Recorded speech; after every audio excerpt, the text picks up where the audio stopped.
angliski, tāpēc es gribētu paceliet lūdzu rokas, kam vajadzētu tulku. Lieliski, tad reku gentlemans jums blakus, viņš jums tulkos.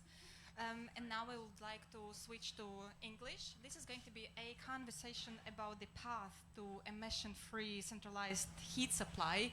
And it is organized in collaboration with the Green Liberty, with Danish Embassy, and with the Riga Energy Agency. And I would like to invite to give the first word to His Excellency, Ambassador of Denmark to Latvia, Mr. Flemming Stender.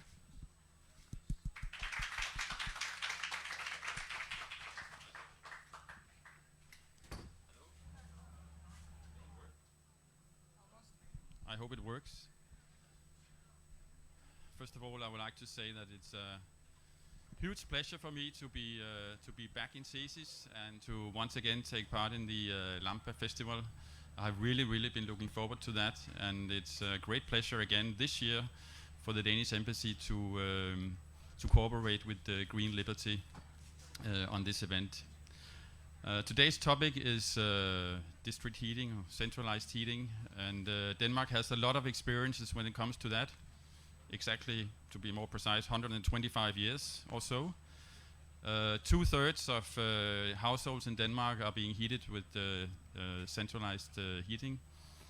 In some areas of Denmark, like the capital, it's close to 100%. I'm one of the lucky ones that are just in my own house in Denmark, transferring to district heating. With the rise in energy prices, the demand or the for district heating in Denmark is just exploding. Why? Well, it's cheap, it's reliable, it's green, and district heating is really very important for the green transition towards CO2 free society. In Denmark, 75% of our district heating sector is already based on renewable. The aim is by 2030 to have a completely CO2 free district heating sector. That will be based on we do a lot of have had a lot of different sources. It is surplus heat, waste energy, sustainable biomass, solar, heat pumps, and so on. But I think the future will probably be geothermal, where you take the heat from down way down in the ground. We already in Denmark have some pilot projects going on there, and the potential for that is really big. Potentially, half of Denmark's heating supply can be taken from geothermal. So there are many experiences. Also here in Latvia, where you also have a very developed district heating sector. I'm very happy that there are a very strong cooperation between Denmark and Latvia in this area. The Danish Embassy has been making a lot of activities between Denmark and Latvia, study tours, roundtables, and so on. Also with many of the participants here today. And with more than 100 years of experience in the district heating sector, we also have some of the world's biggest and best suppliers of district heating materials, and we have one of them today, Grundfos, one of Denmark's biggest companies and the world's biggest supplier, manufacturer of pumps. And I'm really looking forward for Grundfos to share some of the Danish experiences. So on this note, once again, I'm very happy to be here, and thank you to Green Liberty for this opportunity, and I wish you all a very good discussion. Thank you. Thank you so much. Thank you. Brilliant. And on this note, I'll be inviting the speakers one by one on the stage. So we will have number one is Jānis Ikaunieks. Jānis has got a bachelor's and master's degree in environmental science from Riga Technical University. And currently, Jānis is a director at Riga energy agency. What is it exactly you wanted to say about the RIG agency? Energy. In the beginning, it doesn't work. Yeah. Hello, everybody. So, yeah, Riga Energy Agency is the responsible body in Riga City for energy planning, energy efficiency, and all actions regarding climate neutrality. So we are also responsible for implementation of sustainable energy and climate action plan. And now we're looking forward how we can reach climate neutrality within European Commission mission 100 cities towards climate neutrality by 2030. So this is a huge challenge, but we are very glad that our politicians has set this as one of the priorities. So therefore a lot of on our plate, and this is of course one of the huge topics and sources of emissions in the city. Brilliant. Okay, thank you. Then as next, I would like to invite Ilse Siliņa. Ilse Siliņa is from Salaspils district heating. She has got 7 years experience at Salaspils Siltums. Currently, she's a manager of functionality department and before energy manager. And she has got a bachelor's, master, and PhD from Riga Technical University in environmental studies. Right. Speaking about the Salaspils district, it is the largest 170 customers, which is around 6,500 households. About the size, it's 3.3 million turnover, around 60 gigawatt hours per year of heat, out of which 90% already is from renewable sources. So it will be quite interesting to hear the actual experience. As next, I would like to invite Ugne Pačevičiūtė. So Ugne is a strategy partner at Vilnius District Heating. She has got a bachelor degree in economics from Vilnius University, and currently she is in strategy from at District Heating. Vilnius District Heating is the largest heat provider in Lithuania, more than 220,000 household and business clients. Speaking about the size, around 280 million turnover in 2022. Production is 1,820 gigawatt hours per year, out of which 18% currently is from renewables, and you have got incredibly ambitious goal to become to go to zero fossil fuels by 2030, which is already a proven strategy which you are going ahead. So it will be very interesting to find out a little bit more. Last but not least, Asbjørn Bjerregaard Ebbesen is a public affairs advisor and district heating expert in Grundfos, working with the energy agenda. Speaking about the Grundfos, it's important to mention that it is climate solutions to the climate and water challenges in more than 60 countries in all the continents, and supplying energy efficient equipment to buildings in district heating networks.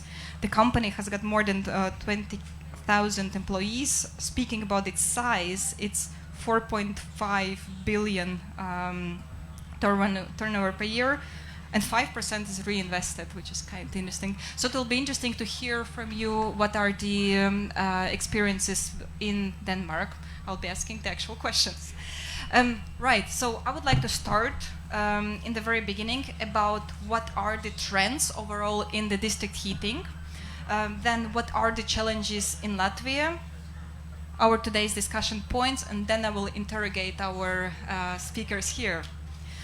You will have how do you call them actually, with voting cards, thank you, so you can actually vote. There is green, red, and yellow, so it's probably, I'm unsure. And I will ask a couple of questions about it, just to understand what are your thoughts. Right, so the trends in the district heating are, number one is energy efficiency improvement, and there is a very big dialogue about the insulation to start with, because the greenest energy is actually the one that is not used. Then it is integration of the renewable energy sources, and we see that actually quite a lot of them are possible. although some of them you cannot provide them as the baseline or baseload district heating. It will be a supplementary. So a lot of things that we're going to hear today. Then moving to the low temperature district heating, but also to move to the low district heating, you will need to understand how to provide insulation so that actually it makes sense. Then introduction or integration of the decentralized energy systems, just to give very quick parallels with the energy companies who provide electricity. They are supporting the companies and the households to move to solar energy, understanding that it cannibalizes their business, but at the same time it is a solution. And last but not least, and very, very important, is digitalization and smart control system, which from the Danish Embassy I just received also a booklet about digitalization opportunities and what is the progress currently in Denmark.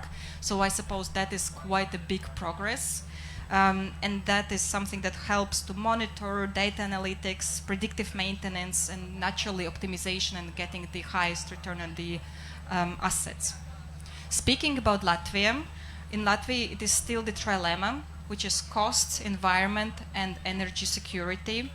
Now, as last year, we have seen the end of the cheap Russian natural gas, which actually triggered massive increase in costs. But at the same time, it triggered to move away from as the transition, it is biomass. But once again, we should actually know that biomass is just a transition, because in longer term, we should see how to move away from that as well, because it's not deemed as a climate neutral source.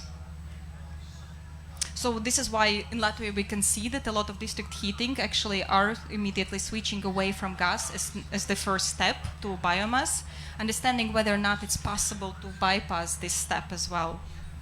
And speaking about our discussion today, it's going to be, first of all, thought-provoking. So for what are the best scenarios for the Latvia? What are the most desirable scenarios? And is it possible to actually bypass biomass?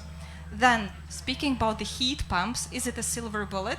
Or, and if it is, then how to promote it? But also they have got limitations. For instance, physical, not everywhere you can actually install them. Then electricity supply, it only is decarbonized and green only when it comes from the renewables. Then high capital expenditure, the investment. So then the question is, where do you get the financing? And lastly, it's dependency on electricity sources and prices, right? Maybe before we kick off, I would like to ask the thoughts about from the listeners and viewers currently here. Can you vote with green and red? What do you think about biomass? Is it more yes or no?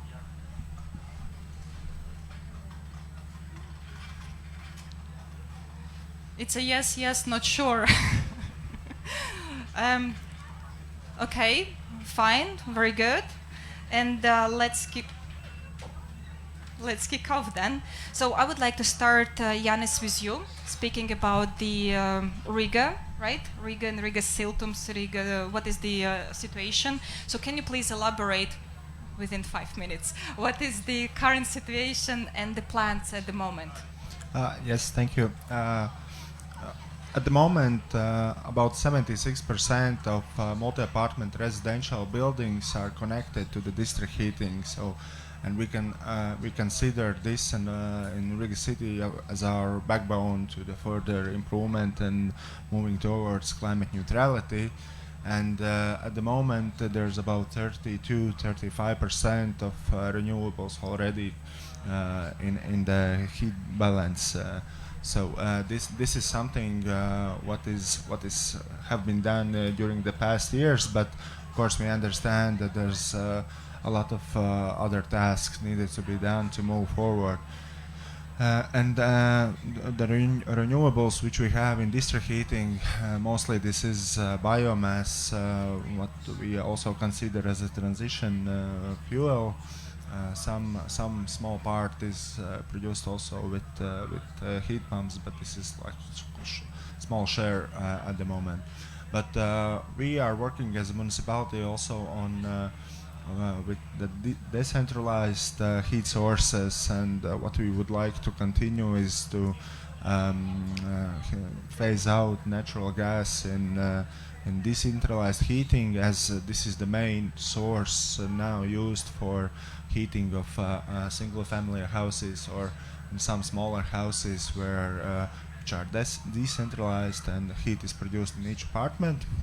The idea would be that after 25 or 2030 in the city center, where the air pollution is higher and less alternatives available, that residents need to ask this permission to the city, and if there are other possible solutions, then the natural gas is not allowed to be installed. Of course, we consider that this needs to have a lot of investment from city point of view or government point of view, but why are we doing this as this is that in the life cycle, of course, this is much cheaper already now, and as you mentioned, that this is mainly the problem of the cash flow, but which could be solved. There are some programs already now, and also banks are giving loans for sustainable investments, which heat pumps is one of them. And we hope that we will be able to move towards with this prioritizing heat sources in the city of Riga. And the first priority is centralized heating, then second one is heat pumps, then biomass, and only then natural gas, which has some limitations. Of course, we know that there will be some houses which are not able to be connected to the centralized heating, where maybe the electricity grid doesn't have additional capacity, and therefore, even after these years, natural gas will be available. Nobody will be left without heat. But the main idea would be transit to make the green transition, moving towards climate neutrality. So these are the main goals what we are working in city of Riga. Right, okay, thank you for that. I will have more questions. Speaking, Ilse, about Salaspils example, can you please let us know how did you get to 90% renewables already? Because I understand that you are one of the few municipalities who actually have got also these solar collectors, which are incredibly efficient, but also when sun is shining, that is predominantly in summer. In winter, when we need more of it, when we need heat, there is less sun. So please elaborate. Yes, nice to meet you all. About Salaspils, I want to start that I am glad that I work there, because sustainability is not only this huge highlights about our about our fuel, what we use, that is renewables, but also in smaller steps we think about sustainability, because when you install these renewables, you need do a big homework, how you say energy efficiency is the first step. You need isolated our networks. We are glad that we have 100% isolated networks as well, and our heat losses is really small. I think that is really important. And about how we be where we are, that was 10 years ago, start with this wood chip boiler and flue gas condenser. There was a discussion about this wood chip. I saw that a lot of say that is good fuel. I want to add that this is good fuel when you know how to burn. because it's different when you burn in boiler where efficiency is 95% or higher, to use this flue gas condenser, or in individual house where this efficiency is 50%. I think you need know how to use, and district is really best way how to use this wood chip, because it's two wood chip as well. Is this white one, and have this waste wood. And waste wood, we use waste wood with moisture 40%, and you can't get anything else. You can't get a product with higher value. That is really good from this based load. That I think in district need this puzzle where you have a lot of this fuel type. And our highlight is this solar collector field. Yes, how Ines mentioned that this demand in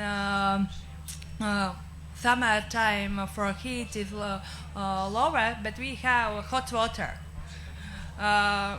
I think in multi-residential house, you who live know that you like when you have this hot water, you don't need this boiler, electricity boiler you have, and this a good way in district how to use this solar, because with solar we provide 20% of our heat demand.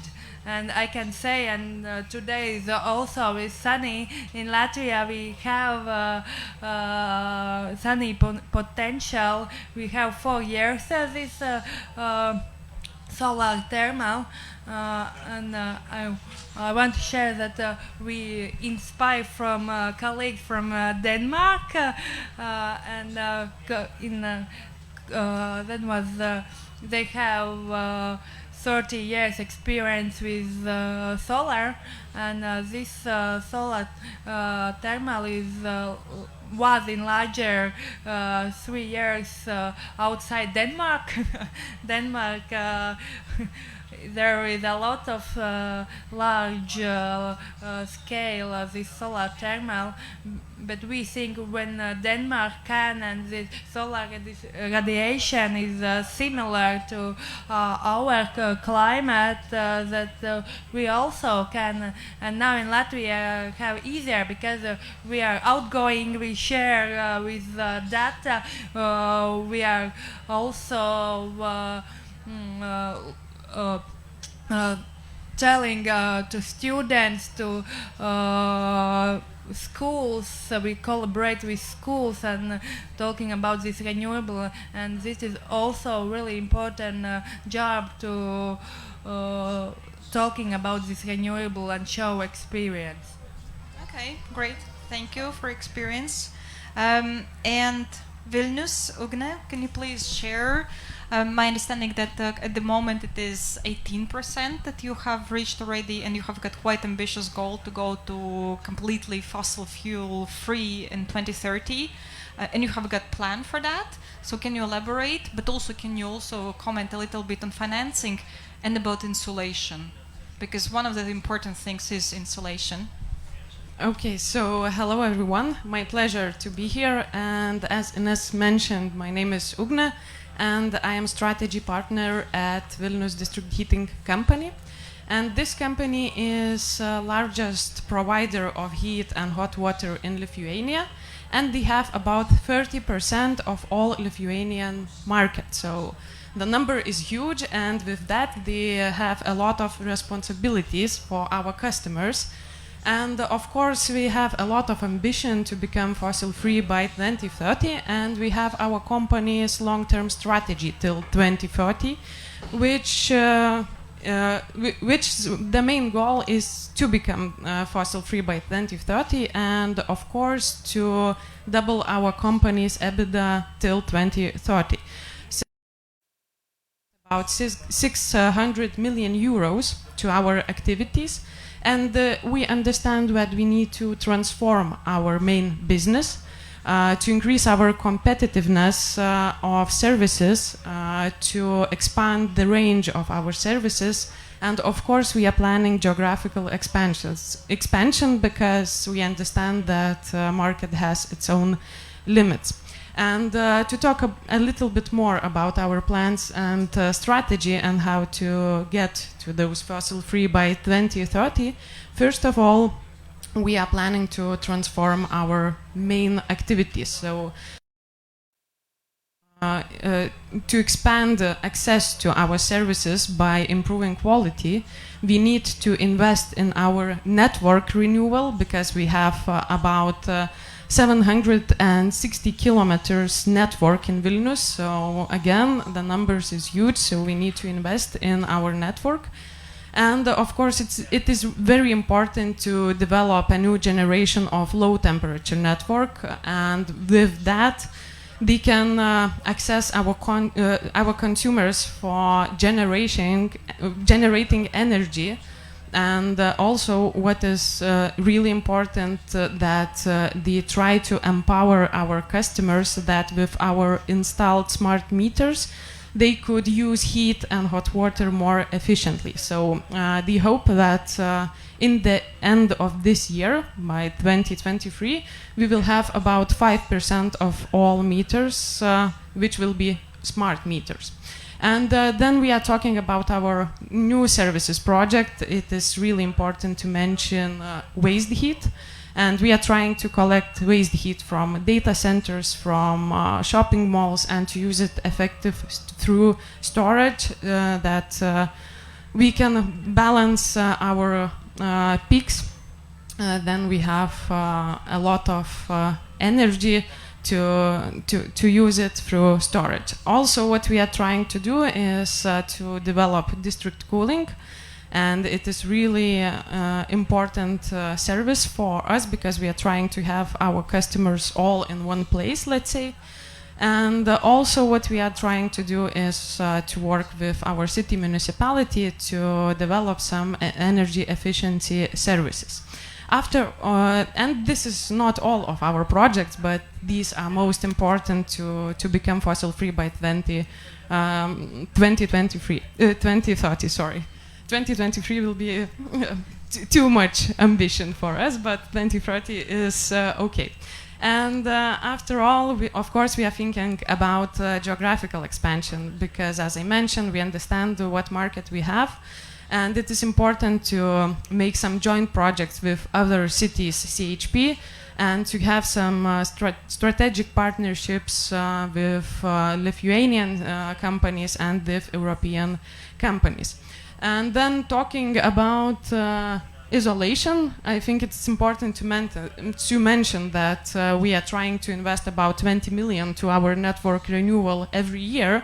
And this is part of isolation project, but I would like to mention also building renovation projects, and to mention that our Vilnius city municipality is very happy that we find some common lines in renovation projects, because as a company we understand that renovation will decrease consumption and we will lose some customers, let's say some energy, but we see it as an opportunity, not as a threat, because we understand that with renovated buildings they can improve our network, we can develop a low temperature network, and of course get some savings from network losses, from decreasing network losses. So yeah, renovation is really important, and Vilnius has a really ambitious plan for it. Yep, so that's it from me, thank you. Yeah, is this investment that comes from you, 20 million? Yes, only from us. Installation? Yes. Not only insulation, it's about network renewal in general. Oh, do you know how much for insulation from that? No, not at the moment, but I will give you these numbers a bit later. Right, okay.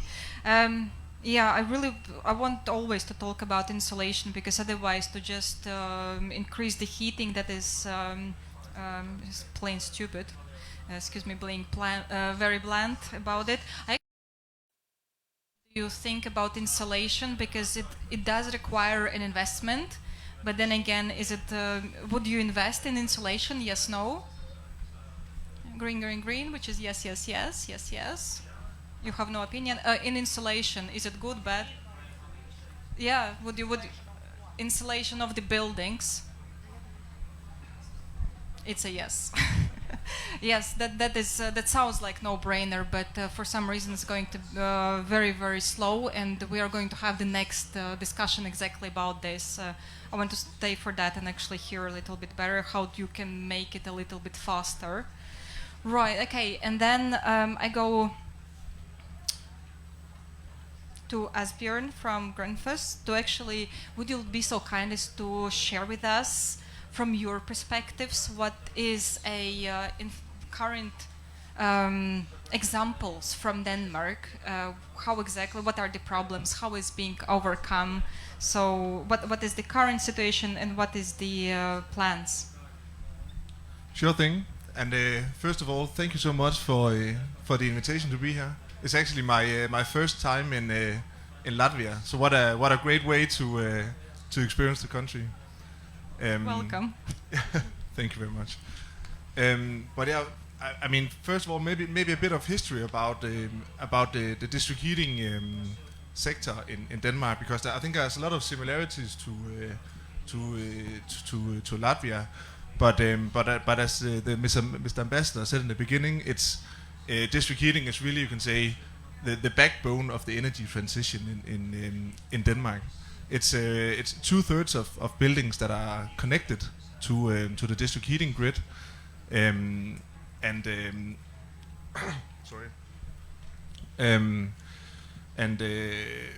can say today it's very much based on what we did back in the 70s and the 80s, where we invested heavily in district heating when we had the energy crisis the last time. So that means that today it's very much based on combined heat and power plants, and it's based very much on waste heat from waste incineration. And today we have, you can say, again an energy crisis, but we have more than that.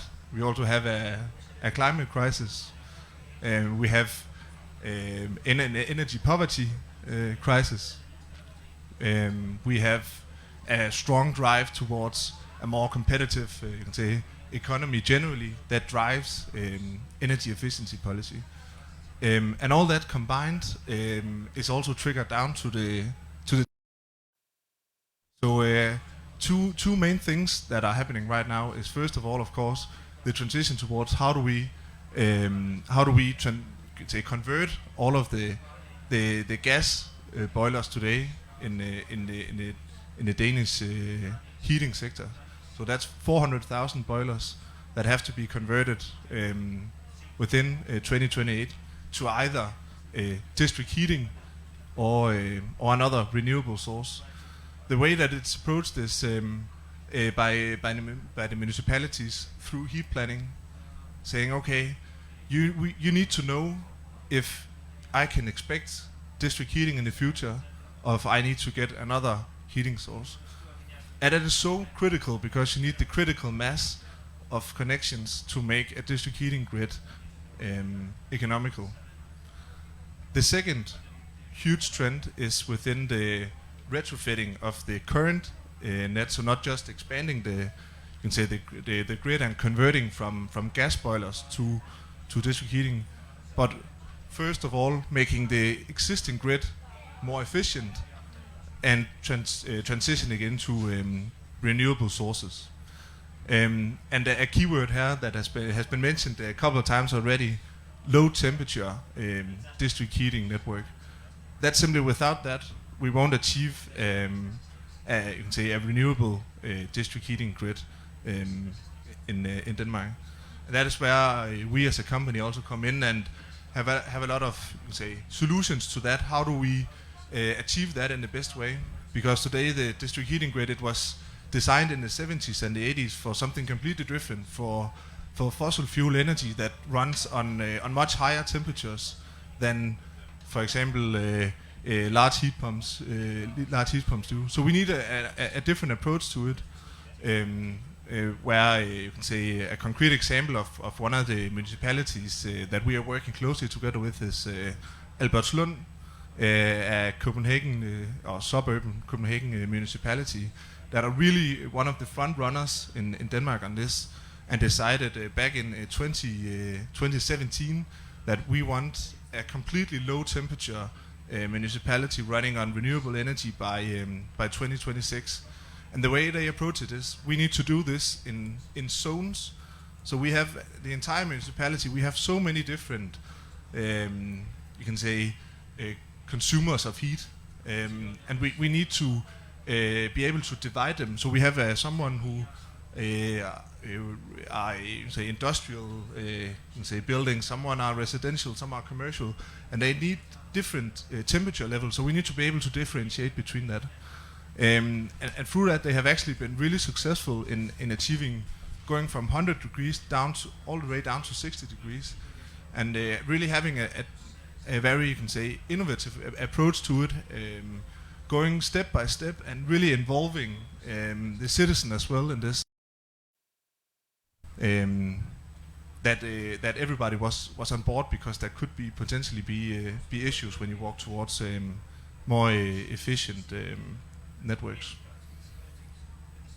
Yes. Okay, so collaboration is important. You know what? It's very interesting. Do you know what Churchill, he said, "Never waste a good crisis"? It's literally a second time that we're doing that, right? So energy crisis is super bad, but also it triggers us to think and become more efficient. My next question actually is about the heat pumps. Once again, I'm turning to the audience, asking to vote about heat pumps. Is it more yes or no? Really? That is a very big yes. Okay, and then I would like to ask once again you, Asbjørn, to comment about the heat pumps. What are the challenges and how to overcome? What is your thinking? Is it a silver bullet or not? Yes, thank you. I mean, first of all, when we talk about heat pumps, I think we need to differentiate between large heat pumps in district heating grids and individual heat pumps in that everybody has, that can replace a boiler. But I mean, it's either way, it's hugely important that we transition toward heat pumps. I think the latest estimate, for example, in the district heating sector says that 25% of the energy in the district heating sector should come from heat pumps. And likewise, in areas where district heating grids are not, you can say, where the population density is not big enough, heat pumps is very much the way to go. In the district heating sector specifically, I would say that planning again is a key word, because whether it makes sense to have a heat pump installed in your district heating sector, there are so many local dependency that decides if it's a viable solution. First of all, of course, you need a green, you can say, electricity supply. But second, there's the question of do we have a local surplus heat source that we could use, for example, and then just boost the temperature just a little bit to reach the sufficient temperatures. Then it's a much more efficient solution than otherwise. The second question is, do we have the opportunity to lower the temperatures in a particular area, because heat pumps, they run on much lower temperature than we're used to from fossil fuel energy. So we need to be able to reduce the temperatures enough. So, for example, is the building mass, is that ready to receive, for example, 60 degrees temperature? Also, when we talk about heat pumps, it's also very much about integrating solar and wind power. And that is fluctuating up and down. You can't control when the wind is blowing and the sun is shining.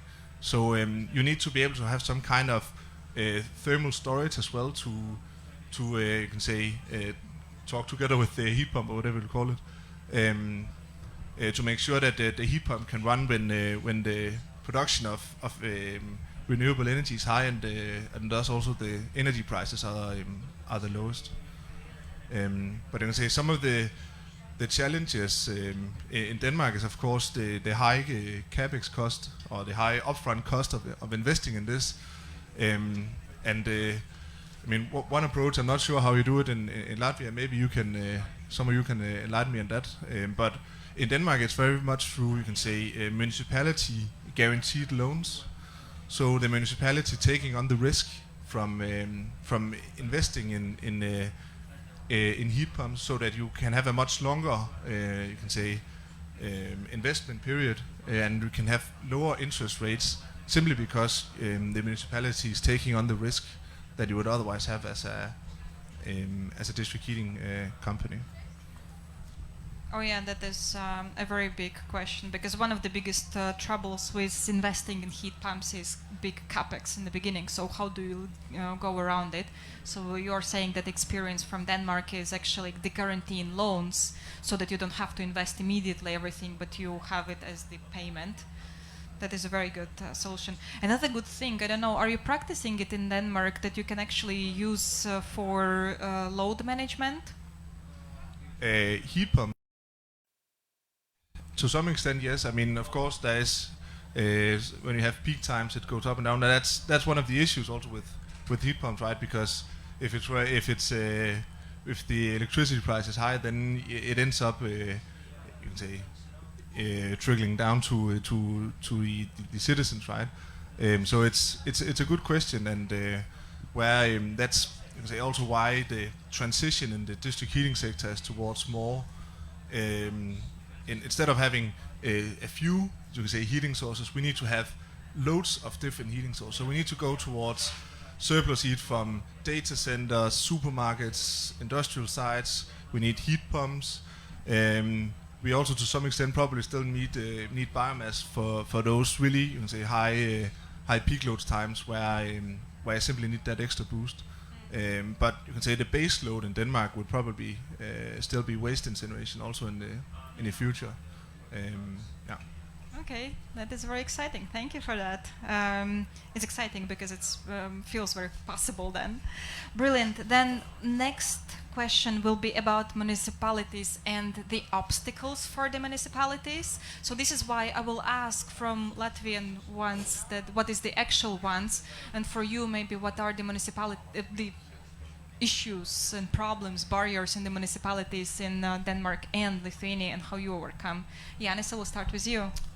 Yes, so from our side point of view, that I think that one of the biggest obstacle is that lack of knowledge and also the opportunity to implement things, especially when we are talking about multi-apartment family houses, and this is strictly related also to the energy efficiency, that residents need to come together, they need to develop homeowners association, and they need to take a vote and decide whether what to do and so on. And there's actually before we restarted the energy agency, I think there were no place where they can go and have neutral opinion and this support moving forward. So therefore we have developed a one-stop shop, helping them to assess all these questions and guide them within their process. But of course this is their decision. We can show the way, we can explain the opportunities and everything related to that, but still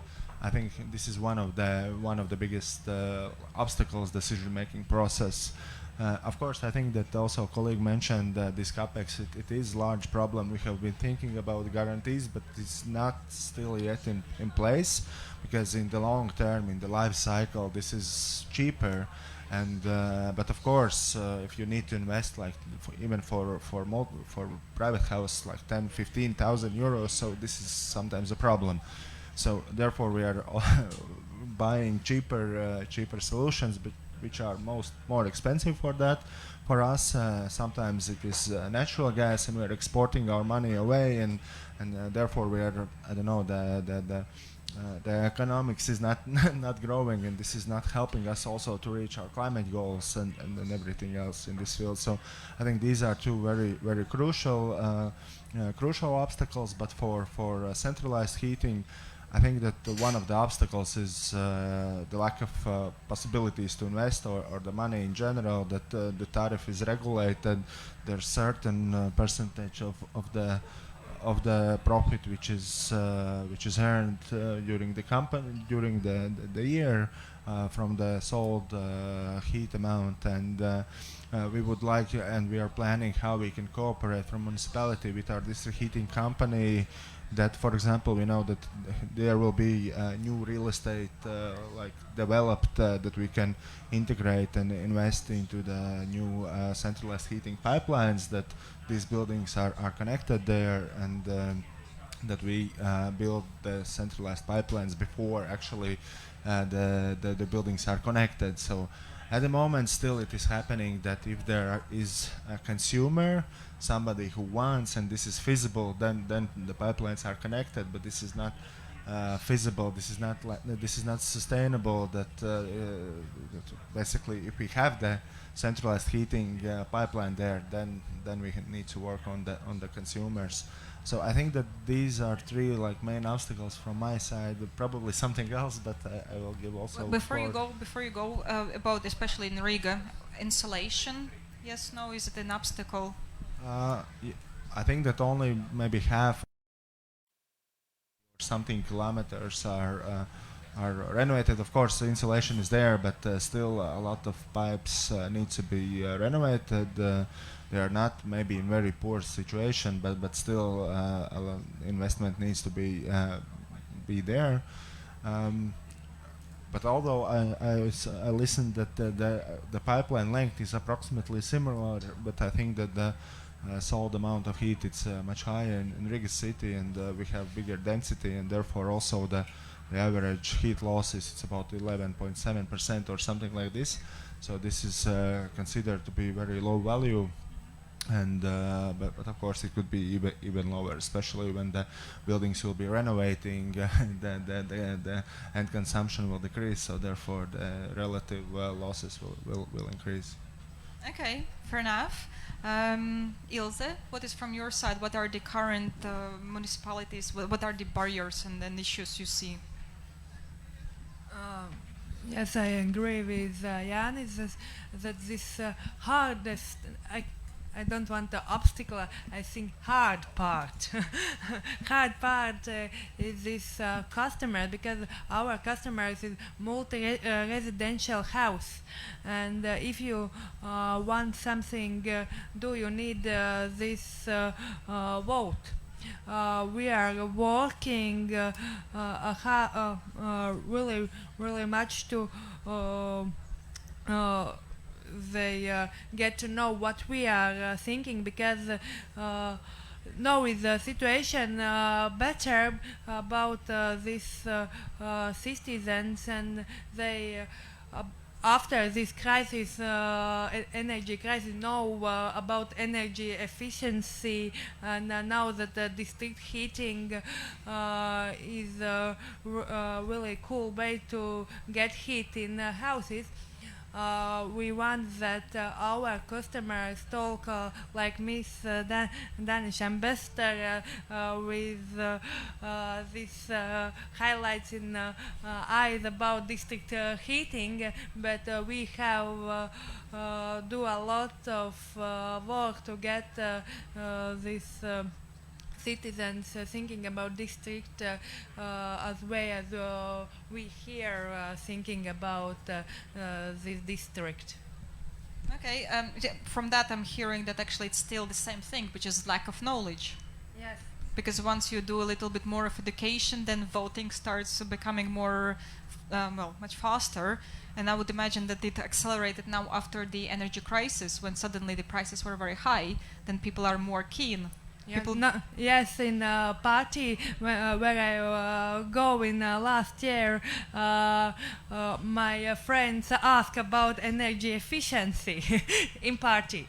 There you go. Yes, and but in Salaspils we're working about 10 years to help renovation I have a colleague which provide project management in this renovation process, because this paperwork to get this renovation is really in her cabinet wall to wall. Help with this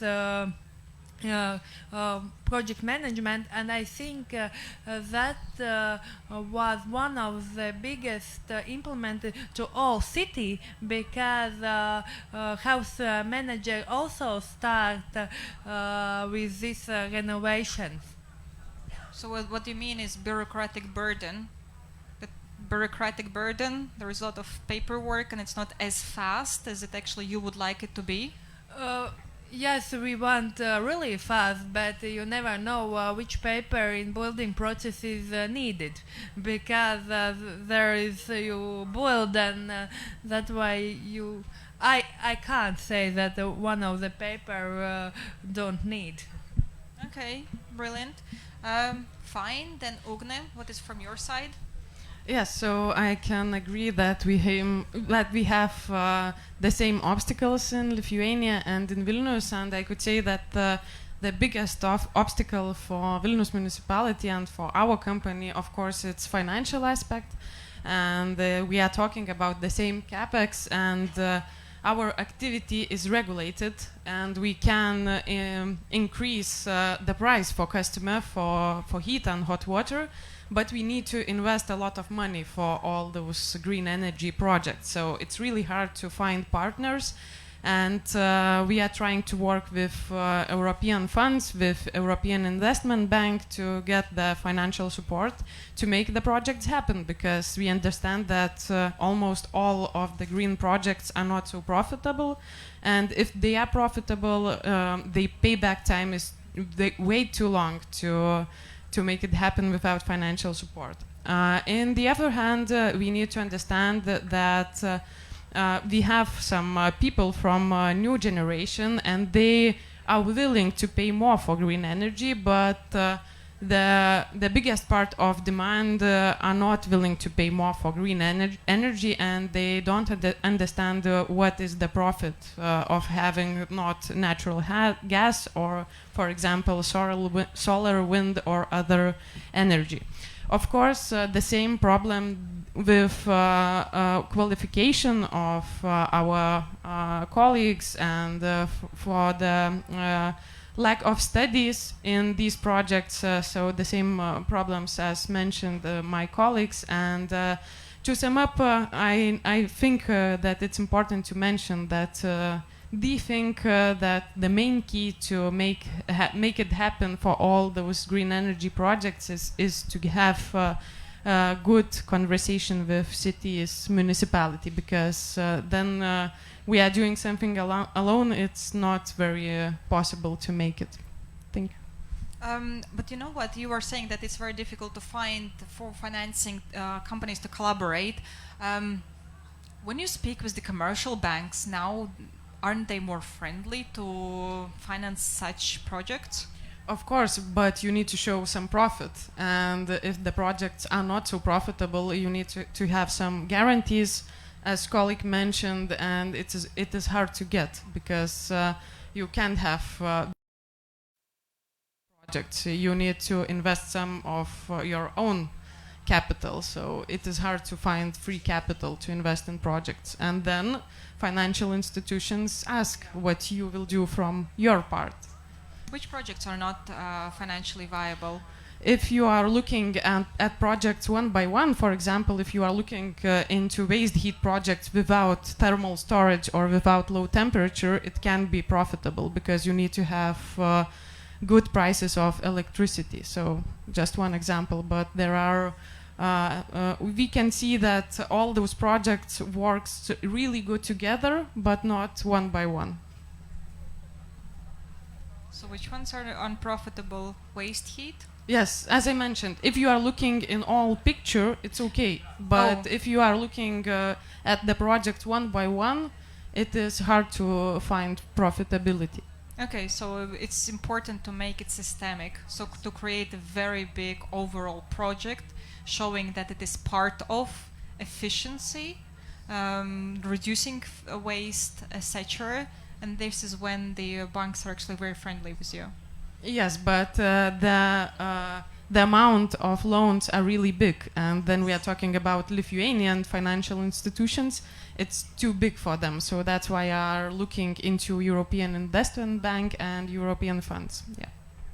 Oh, this is really interesting. Massive thanks. And then, Asbjørn, what are the challenges that you have seen in Denmark?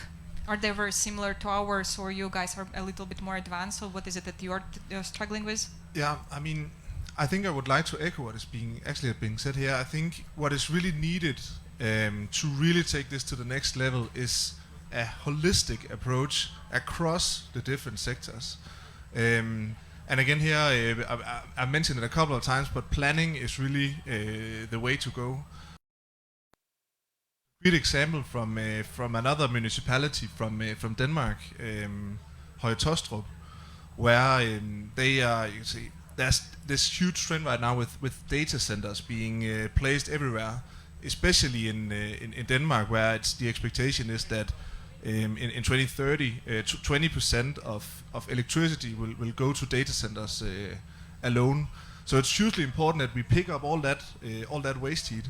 And in this particular case with Høje-Taastrup, it's Microsoft wanting to place their data center in the municipality. But as part of the discussion about all the different stuff you go through whenever you place a big data center like that, the municipality is also saying, okay, but you need to make your waste heat available for our district heating grid at the same time. So therefore, thinking together all of these different sectors to make sure that we get the full efficiencies and out of that investment. So I think that's immensely important and really taps into what has already been said. Then I think a general comment is also simply the awareness that the technology is there, and to some extent maybe a bit of a mind shift as well. Because the traditional way of thinking about heat supply is that we need to make sure that the last house on the district heating line gets enough heat.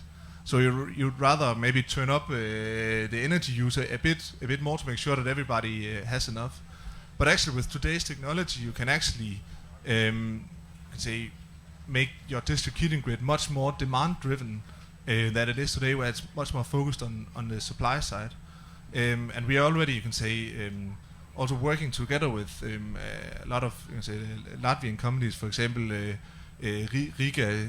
Now I'm trying to pronounce something in Latvian, so please don't laugh. But Riga is Shildums, Riga Heating. It's translated, where we are in the final stages of trying to implement something similar as we've done in you can say Denmark, where we've succeeded with lowering the temperatures. So that's really interesting to follow, where the idea here is that we can lower the temperatures so we can, of course, make the system more efficient and ready for the green transition, but also you can say freeing up capacity to extend the district heating grid to even more buildings. Janis? Asbjørn mentioned very good good thing that I forgot also to mention as an obstacle, that these are also internal grids of multi-apartment residential buildings, that those are the residents responsible for, and this is especially what you mentioned, that the last apartment to be warm, so you need to heat all the house up, and the residents just don't know the logic behind it, and therefore they lose some trust in centralized heating. So why are they heating me as much? But this is like this one pipe system. It's still outdated, need to be renovated, and all other these obstacles what we mentioned. But this is, I think, also a huge obstacle to move forwards and also to reduce the temperature. So basically, a lot of stakeholders.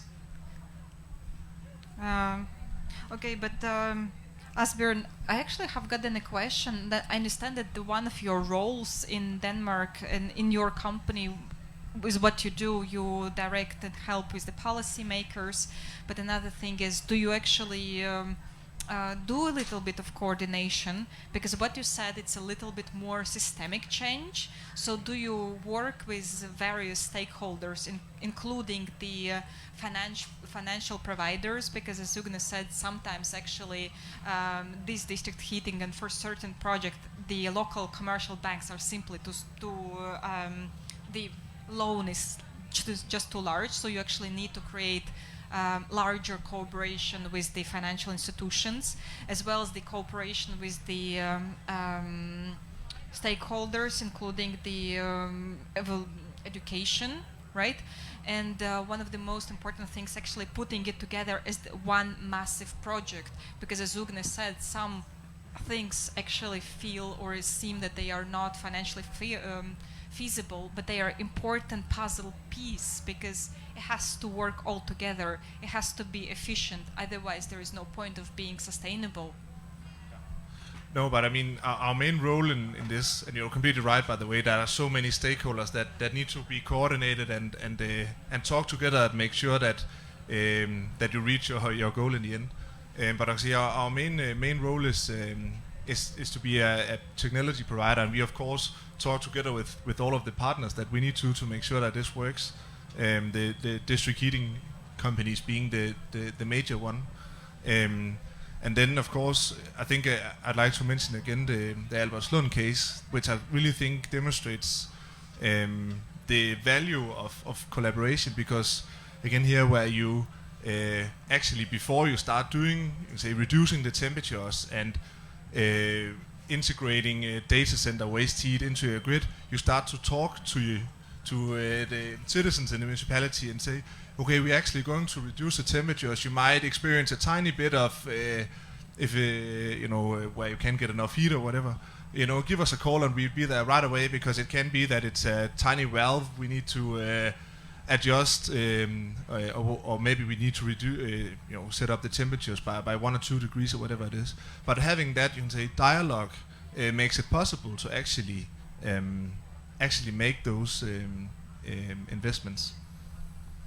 And I would like to add that about 1 year ago, we started to work with developers of real estate to trying to convince them that low temperature is okay, that new generation of network is okay.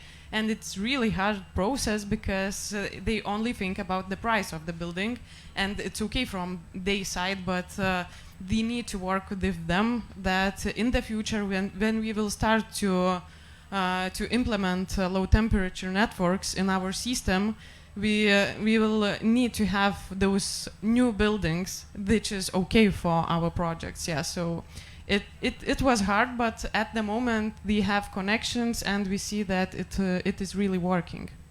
New buildings, what exactly do you mean? What is it that they have different? New buildings, if we have an agreement with developers of real estate, then they have some different systems in the buildings, some new systems. It's of course technological questions, but if you have old buildings like 1980 and if you have new buildings, they have some different heat points and different networks inside. Fine, and then let's move to the next question, which is about centralized and decentralized heating. So I will ask about decentralized heating. For district heating companies, it's going to be a little bit more difficult question, because it directly cannibalizes your business. But then again, do you use it as part of your strategy? So I will start. Difficult question. I don't know. Yes, it is difficult, but 7 years working in district heating, I obviously say that district heating is one of the best solutions to achieve climate goals. And we have a really good example about decentralized object, because it is easy market to say the customers that your boiler has 95% energy efficiency coefficient, because you don't measure. And in real life, this our customer now, this energy efficiency for boiler was 50%.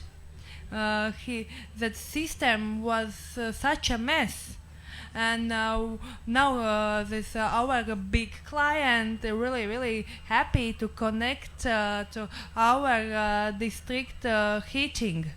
Do I understand correct? So they had their heating solution. It was incredibly inefficient, and when they switched to you, you have got way much more efficient system, and it's also cheaper. Yes, it's cheaper, and that was the time the natural gas was really cheap. In that time, that our solution was the best. Because that is high density territory, this district is future, because when you think about next generation district, there is how colleague from Denmark say, there are a lot of sources, and in individual house in district you can't put in your house 5 sources to heat, but in district heating that is really good puzzle, because I think the best district is the district with this, which is flexible, and in individual house you can't be so flexible as we. Okay, Ugne, do you have anything to add about decentralized? Would you support it? Then we talk about district heating. Actually, in Lithuania and Vilnius, and in our company, they have the position that it's the most effective way to have hot water and heat. And the main question is what sources will be of it. But then you are talking about individual solutions. You need to understand that there will be a lot of investments of its maintenance and upgrades. And when we are talking about the activities which is regulated as district heating, they can assure that our pollution is much less than individual solutions. But of course we need to understand that in Vilnius, for example, we have some area which is about, let's say, 10 kilometers from our network at the moment, so we need to find short-term solutions as heat pumps or something like that, while our network will develop till those customers. But we are trying to keep this position that district heating is the most effective way to have heat and hot water. And what it's important that our municipality of Vilnius are trying to help us with implementing district heating zones in the city development plans and investments. So yeah, they are helping us, and of course we are working together with them with renovation of the building processes, as I mentioned, and they are calculating that customer bills will be less by from 15 to 20% when they will have renovated buildings. Yeah. But this one, you helping them with installation of the heat pumps. Is it going to? Are we speaking in industrial and big ones, or is it for certain companies? In our project, we are talking about big heat pumps for waste heat and etc. But when we are talking about individual solutions, while we are waiting our network to develop till the customers, we are talking about small heat pumps for individual solutions. But it is on your asset. And we are working with municipality and together, so we have the same position. Okay. Before we go ahead, very quick poll. Central heating and district heating, is it a yes or no?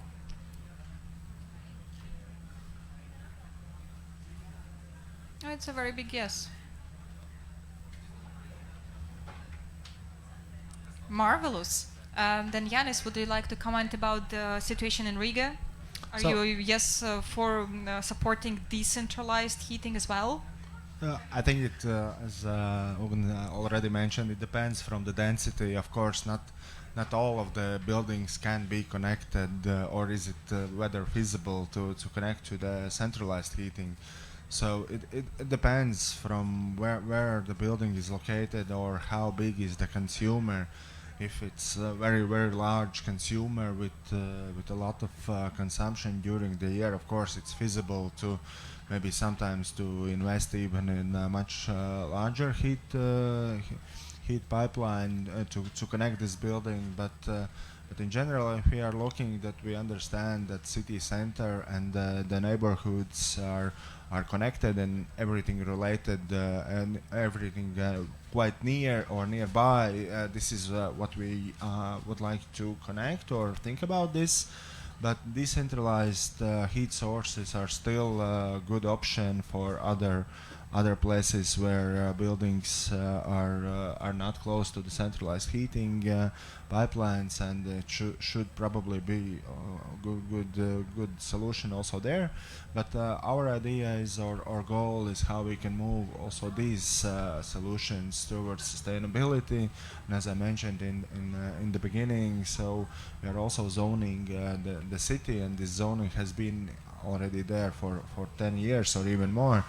But existing zoning is actually moving city towards natural gas, and this is completely wrong. Therefore, we are changing this, that prioritizing centralized heating as a first priority, then renewables and zero emission heat sources, and only then biomass, and only then natural gas with some limitations. So I think this is very good for us that we see how we can move forward. Of course, there will be these exceptions, but it's very important that there are policy in place, and now we can work on the instruments, how we guarantee how we avoid these obstacles which we mentioned. I have a question for you. Supplementing also, if you can answer that, but also, do you provide and do you organize microgrids as well? Yeah, I mean both, actually also heat pumps. So in all of that, but maybe I'd also like to just echo what has been said to the previous question, because I mean district heating is, from a societal point of view, the most efficient and best way to supply heat. I mean, it's with district heating, you have the infrastructure in place to pick up all the waste heat that would otherwise go to waste. So I can say in cities, it is the way to go. And I think back to the point I made in the beginning, that in Denmark we approached that by saying, okay, we need to convert all of these gas boilers and oil boilers by 2028, and we need to figure out soon whether that has to be district heating or whether it has to be individual, you can say renewable heating, like for example heat pumps. Because if we wait too long, then we'll end up having heat pumps spread across the areas, and then it's no longer economically viable to develop that district heating grid. So I think I've mentioned a couple of times, but planning is really key to make sure that we get that. So I would say in terms of centralized versus decentralized, I think it's really about this societal economic part that's important now. Okay, marvelous. I wanted actually to ask, maybe anyone in the audience would like to immediately ask a question. If not, you'll be able to catch our speakers here. It's a no. Okay, fantastic. Brilliant. I know that they are not disappearing straight away, so you'll be able to catch them to have a very quick chat if you would like. Fine. Then I would like to, unless if you have some last words, I would like to finalize and write my finalization of everything. Anything? Like finally, yes, go for it. No. No, I think that every colleague mentioned that the main goals. I think that we are on the same page, but I think also what Asbjørn mentioned, that it needs to be holistic and needs to be involve everybody, all the stakeholders, and needs to be horizontal. But this is one of the biggest obstacles, and how you synchronize this, that we are different people, different stakeholders, different organizations, and it's definitely one of the key things needed, but also one of the hardest points in working forward. But I think that we see that we are all on the same page. Easier for us to work together, even to have this take this knowledge from other countries, and there's the possibilities to network and show them that this works elsewhere. Okay, then I very quickly went through my notes today, and what it comes along is that obviously waste heat is something that needs to be utilized and has to be part of it, because that is something that ensures the efficiency and the biggest return on the assets. Renovation, insulation is important. Insulation provides 20% lower consumption, right? And which renovation can, yes, and we are talking about customer bills. Yes, correct. And you are comfortable with that, you support it. Then low, there has been mentioned a lot the move towards the low temperatures, and you are preparing for that yourselves. You understand that this is the way forward. Once again, it is how we are moving to more efficient consumption, and you need to prepare for that, the buildings as well, the building constructions and the building managers. Planning is key. I think, Osbjorn, you have said that at least 10 times, but it is because it's super, super important. So I would like to reiterate it once again. About obstacles, literally all of you have mentioned one and the same ones. It is lack of knowledge, so education is super important, one of the things that we are doing now. CapEx, which is quite important. Barrier, which means that we need some financial instruments to actually facilitate this. Once again, mentioned the insulation and renovation. Bureaucratic burden means that actually there needs to be some support from the governmental institutions, so that it actually is much smoother, and we are moving towards from their perspective as well. Financing, actually, it sounds that it starts being quite large, because the projects are complex, and it only makes sense to review them from the complex standpoint, to encompass everything so that it is as efficient as possible. You get the best and optimized resources and the best outcome and return on your assets. So financing becomes being outside of our region. Stakeholder management is super important, and it's super complex. It has got quite a lot of stakeholders, including the inhabitants of the buildings, which also needs education. And it's not just the last resort. They have to understand the entire system. And this is it. So massive thank. Yes, sorry, Lily, please. You had a question? Yeah. It doesn't. I think it doesn't work. It doesn't work? It works. Okay, it works. no, Go on. I had a question. So there are other municipalities in Latvia which are not maybe as aware of climate issues and not as responsible as Riga and Salaspils, and they might be right now moving from the gas towards biomass. Maybe there's something that municipalities have quite a lot of independence in this area. What, in your opinion, should maybe state do to promote this move towards zero emission district heating? I think from my point of view, first of all, when the state was planning also the update of previous of national energy and climate action plan, there was one key factor which was mentioned, that every investment in which reduces fossil fuels, also energy efficiency, 2/3 of the investment comes back in the economy. So that means that for government it's already feasible exponentially increase some kind of supports for these solutions, and 2/3 could be even supported from the government budget, as this comes back in in economics, because we don't send our money away to Russia or whatever. But what they needed to do, I think that this was one of the key factors also mentioned, that the companies need investments. This is not only because there's the grants are needed or something, but it is the cash flow problem also for the companies. So I think that this is one point of view, that new support programs for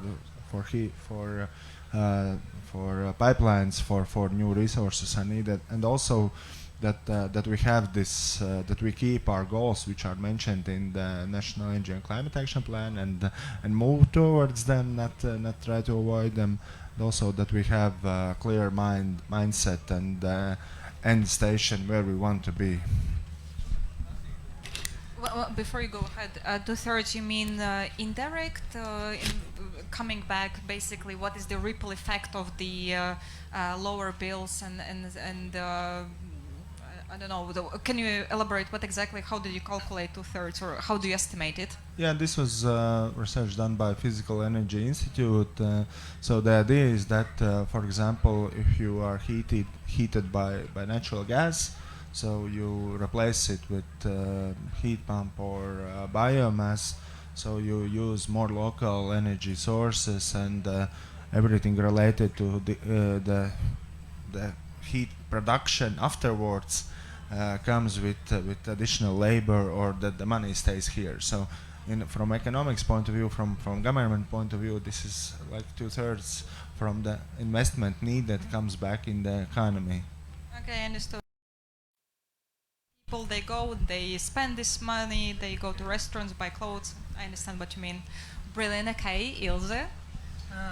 Yes, I was add a little bit technical part, because to do this zero emission technologies need do this district heating companies homework, because our colleague says that the solar thermal in the summertime ask low return temperature to get high efficiency from this, for example, solar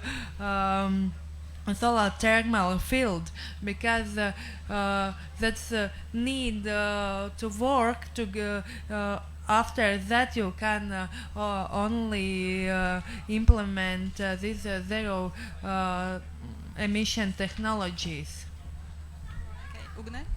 I think I will answer this question pretty shortly, because I think that the most important thing for the state is to ensure that municipalities of the city would have enough budget for financial support for the companies like us. So I think it's the main goal.